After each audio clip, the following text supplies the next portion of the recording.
नमस्कार, वंदे मातरम दोस्तों। आप सभी का हमारे चैनल पर स्वागत है। आज के वीडियो में मैं आपके लिए कुछ बेहद महत्वपूर्ण जानकारी लेकर आया हूं। जैसा कि आप बोर्ड पर देख सकते हैं, 2006 से पहले के पेंशनर्स के लिए एक बड़ी खुशखबरी सामने आई है। अब ऐसा लग रहा है कि 2006 से पहले के पेंशनर्स के लिए राहत भरी खबरें आ रही हैं। हालांकि इसका लाभ केवल कुछ ही पेंशनर्स को मिलेगा, लेकिन पीसीडीए ने एसीपी लागू करके कोरिजेंडम पीपीओ जारी करना शुरू कर दिया है। साथ ही 2006 से पहले के पेंशनर्स को एसीपी का एरियर भी मिलना शुरू हो गया है। जी हां, यह हाल ही की बात है। आगे वीडियो में हम इस पर और चर्चा करेंगे और यह भी समझेंगे कि भारत सरकार ओआरओपी की विसंगतियों को लेकर क्यों पीछे हटती हुई नजर आ रही है। इसके बारे में भी हम आगे बात करेंगे। लोकसभा में भारत सरकार ने ओआरओपी की विसंगतियों को लेकर जो जवाब दिया है वह क्या है, इस पर चर्चा करेंगे। साथ ही दोस्तों, स्टेट बैंक ऑफ इंडिया की जो हाल ही में वैकेंसी निकली है, वह क्या पूर्व सैनिकों के बच्चों या उनके डिपेंडेंट्स के लिए भी लागू है, इसके बारे में भी विस्तार से बताएंगे। इसके अलावा दिसंबर महीने की पेंशन से जुड़ा मैसेज भी आ चुका है। किसी को सामान्य पेंशन मिली है तो किसी को डबल या ट्रिपल बढ़ोतरी के साथ पेंशन क्रेडिट होने वाली है। इस महत्वपूर्ण विषय पर भी आज के वीडियो में चर्चा करेंगे। तो चलिए इन्हीं बिंदुओं पर आगे बढ़ते हैं। लेकिन आगे बढ़ने से पहले हमेशा की तरह मेरा आपसे अनुरोध है कि अगर आप हमारे चैनल का वीडियो पहली बार देख रहे हैं या अब तक चैनल को सब्सक्राइब नहीं किया है तो चैनल का हिस्सा बने। चैनल को सब्सक्राइब करें ताकि आपको भरोसेमंद और आपके लिए उपयोगी जानकारियां लगातार मिलती रहे। चलिए दोस्तों, आगे बढ़ते हैं। पहली जानकारी ओआरओपी से जुड़ी है। केंद्र सरकार ओआरओपी की विसंगतियों को लेकर पीछे हटती नजर आ रही है। यह बात लोकसभा में सरकार के जवाब से स्पष्ट हुई है। जी हां दोस्तों, लोकसभा में ओआरओपी की विसंगतियों पर सवाल उठाया गया और सरकार ने इसके जवाब में क्या कहा है, आइए जानते हैं। चलिए दोस्तों, नजर डालते हैं लोकसभा में हुए सवाल जवाब पर। जैसा कि आप देख सकते हैं, यह विवरण उस सत्र का है जिसमें one rank one pension OROP की विसंगतियों और उनके भुगतान से संबंधित सवाल पूछे गए थे।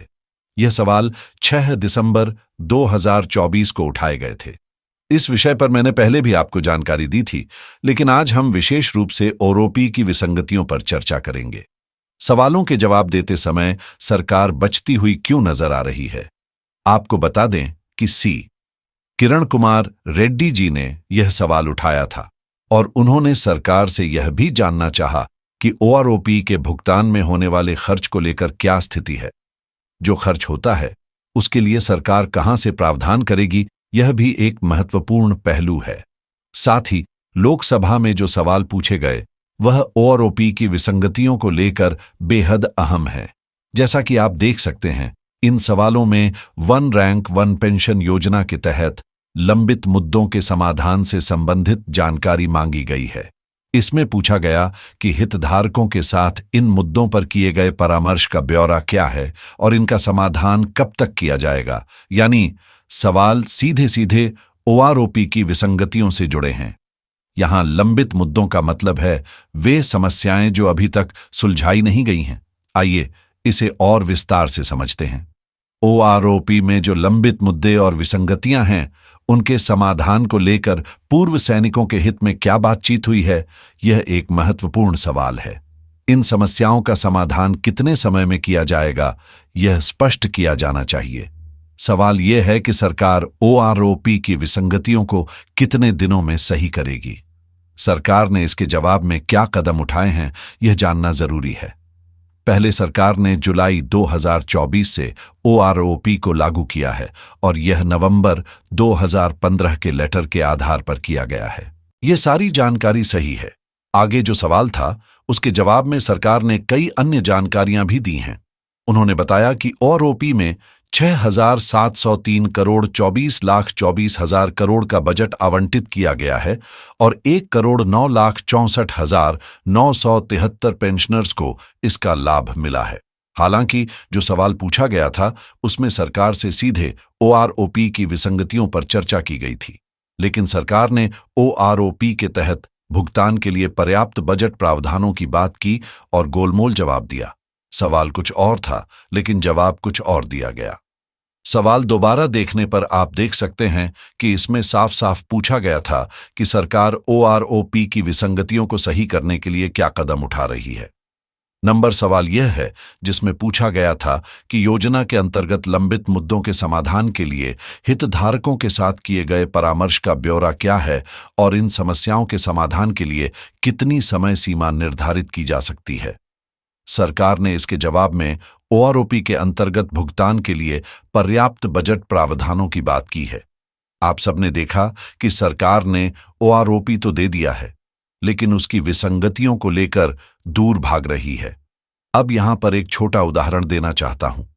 क्या माता पिता की जिम्मेदारी केवल बच्चे को पैदा करने तक सीमित होती है? नहीं, बल्कि जब उस बच्चे में कोई समस्या या बीमारी होती है तो उसका इलाज भी माता पिता का कर्तव्य होता है। इसी तरह जब भारत सरकार ने ओआरओपी लागू किया है और उसमें विसंगतियां या त्रुटियां पाई जाती हैं, तो उन्हें दूर करना भी सरकार का कर्तव्य है। इसलिए सरकार को ओआरओपी की विसंगतियों से दूर भागने के बजाय उन्हें जल्द से जल्द सुलझाना चाहिए। आइए अगली जानकारी की ओर बढ़ते हैं। दिसंबर महीने का पेंशन से संबंधित संदेश आ चुका है। कुछ पेंशनर्स को नॉर्मल पेंशन मिलेगी, यानी कि पिछले महीने की तरह ही। वहीं कुछ पेंशनर्स को डबल बढ़ोतरी के साथ पेंशन मिलेगा। इसके अलावा कुछ को ट्रिपल बढ़ोतरी के साथ पेंशन मिलेगा। 31 दिसंबर को सभी पेंशन खातों में पेंशन क्रेडिट की जाएगी, यानी कि जिनका ओआरओपी का रिवीजन पिछले महीने तक नहीं हो पाया था, उनके मामलों में इस महीने में सुधार हुआ है।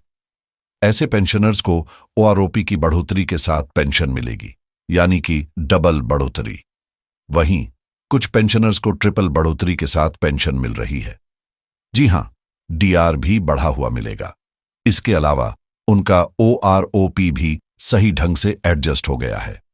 कई पेंशनर्स के मामले इस महीने में एमएसएसईपी और एसीपी के साथ भी पूरी तरह से एडजस्ट हो गए हैं, जिससे उन्हें ट्रिपल बढ़ोतरी के साथ पेंशन मिलने जा रही है। तो 31 दिसंबर को हमारे खातों में पेंशन क्रेडिट की जाएगी। हम उम्मीद करते हैं कि सभी को सही और समय पर पेंशन मिले। आइए अगली जानकारी की ओर बढ़ते हैं। दोस्तों, क्या पूर्व सैनिकों के बच्चों को भी स्टेट बैंक ऑफ इंडिया की भर्ती में रिजर्वेशन मिलेगा? कल मैंने आपको एक जानकारी दी थी जिसमें स्टेट बैंक ऑफ इंडिया ने भर्ती के लिए एक नई अधिसूचना जारी की है। इसमें पूर्व सैनिकों के बच्चों के लिए रिजर्वेशन की स्थिति को लेकर पूरी जानकारी दी गई है। अगर आपने ध्यान से पढ़ा होता तो आपको स्पष्ट हो जाता कि पूर्व सैनिकों के बच्चों को भी यह रिजर्वेशन लागू होता है।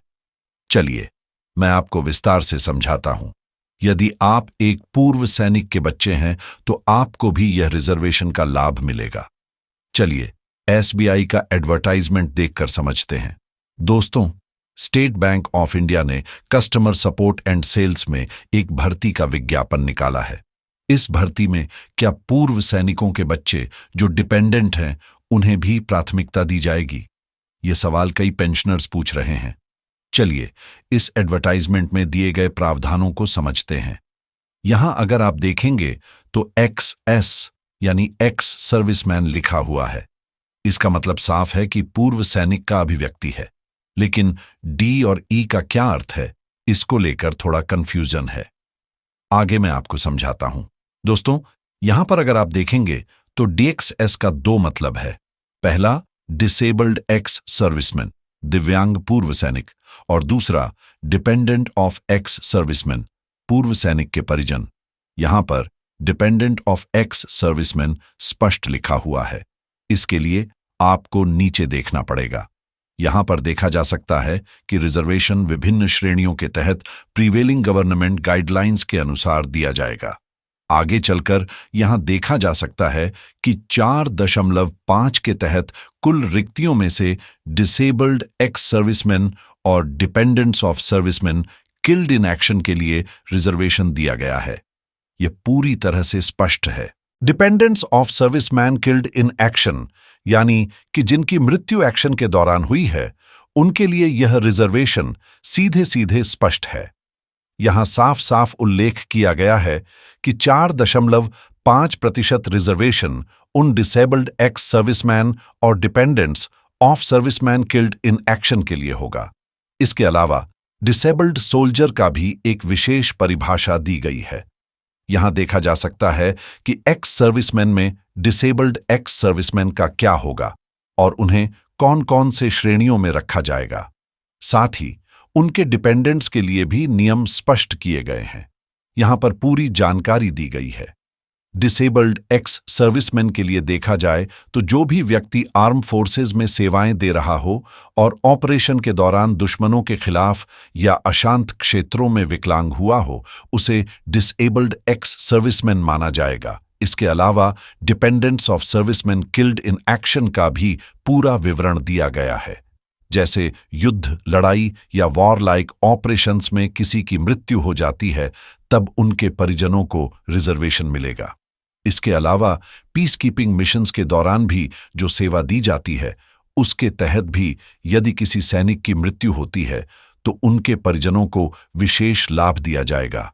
जब कोई पूर्व सैनिक अगर अपने एक्स सर्विसमैन का कोटा उपयोग नहीं करता है तो उनके बच्चों को यह रिजर्वेशन मिलना चाहिए। यह एक महत्वपूर्ण मुद्दा है क्योंकि बहुत से पूर्व सैनिक ऐसे भी हैं जिन्होंने रीएम्प्लॉयमेंट का विकल्प नहीं चुना या अपने एक्स सर्विसमैन का कोटा नहीं प्रयोग किया। इसलिए जो भी इस कोटा का उपयोग नहीं कर सका है, उसके बच्चों को कम से कम इसका लाभ मिलना चाहिए। यह एक अच्छी मांग है और यदि सरकार इसे लागू करती है तो कई बच्चों को उनके कोटे के तहत नौकरी पाने के बेहतर मौके मिल सकते हैं। आइए अगली जानकारी की ओर बढ़ते हैं। एक बड़ी खुशखबरी, प्री 2006 के पेंशनरों पर एसीपी लागू किया गया है और पीसीडीए ने पीपीओ भी जारी किया है। साथ ही उनके खाते में एरियर भी डाला गया है। जी हां दोस्तों, ये बड़ी खबर है। बहुत से पेंशनरों को इस बारे में जानकारी ही नहीं थी कि 2006 से पुराने पेंशनरों पर भी एसीपी लागू किया गया है। जी हां दोस्तों, और इसकी जानकारी पहले हमारे चैनल से मिलने लगी लगभग 2 साल पहले। उसके बाद से पेंशनरों के बीच में जागरूकता बढ़ी है। पेंशनरों ने ग्रीवेंस फाइल करना शुरू कर दिया है। आज की तारीख में बहुत से पेंशनरों का एसीपी का पार्ट ऑन ऑर्डर प्रक्रिया में है। बहुत से पेंशनरों को लागू हो चुका है और बहुत से अभी भी लागू नहीं हुए हैं।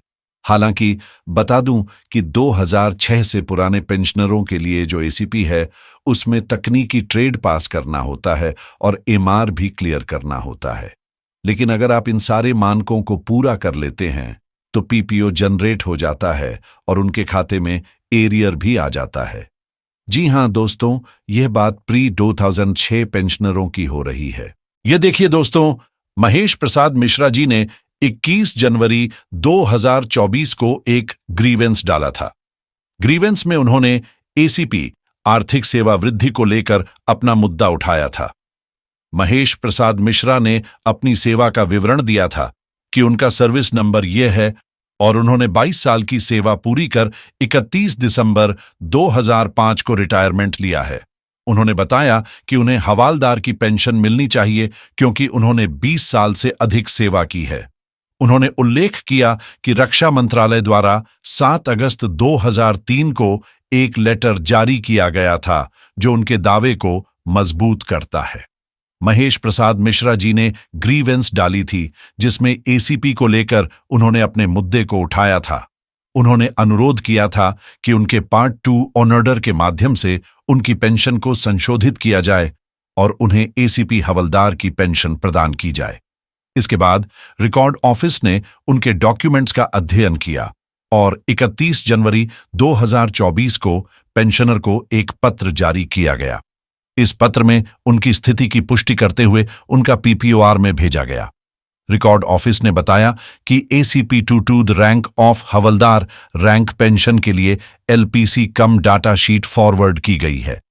यह डाटा शीट पीओआर को ऑडिट और पुष्टि के लिए भेजी गई है और फिर इसे पीसीडीए की ओर आगे भेजा जाएगा ताकि कॉरिजेंडम पीपीओ जारी किया जा सके।